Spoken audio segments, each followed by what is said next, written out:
Jika Anda rasa bahwa permintaan anak itu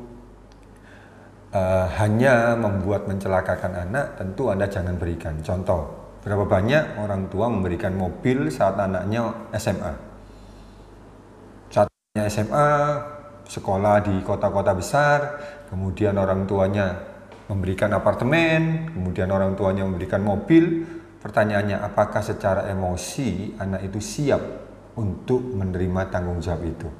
Berapa banyak anak-anak muda yang mengalami kecelakaan, atau berapa banyak anak muda yang waktu diberikan mobil itu mereka kebut-kebutan di jalan, dan bahkan banyak berita anak-anak muda tersebut dengan emosi yang belum stabil mengendarai mobil dengan kecepatan tinggi dan akhirnya sampai menyebabkan orang terluka dan bahkan menghilangkan nyawa orang lain.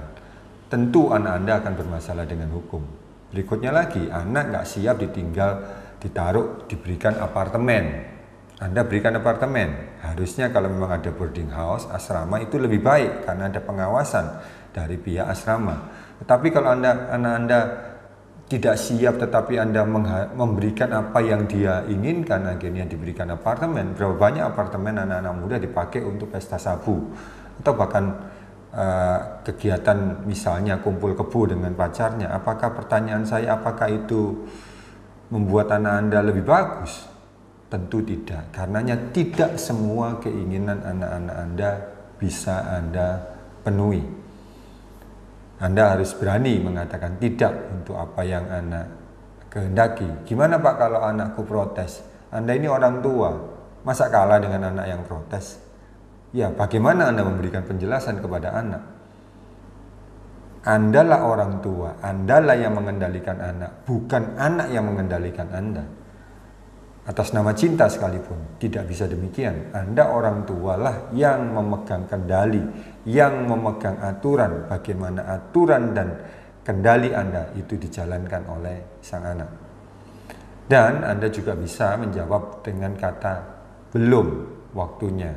Ntar beberapa saat kemudian Anda baru bisa penuhi, atau dia harus melakukan sesuatu yang Anda harapkan untuk dia lakukan supaya ada daya juang yang dia berikan untuk mendapatkan sesuatu. Ini juga mengajarkan anak pentingnya proses, bahwa untuk mendapatkan apa yang dia inginkan harus ada sesuatu yang dia harus kerjakan, ada sesuatu yang dia harus kejar. Anda bisa juga pakai metode ini. Jadi anak Anda ajarkan jadi anak Anda ajarkan untuk berproses, untuk melakukan sesuatu, untuk mendapatkan apa yang dia inginkan. Berikutnya lagi. Apa sih Pak pola asuh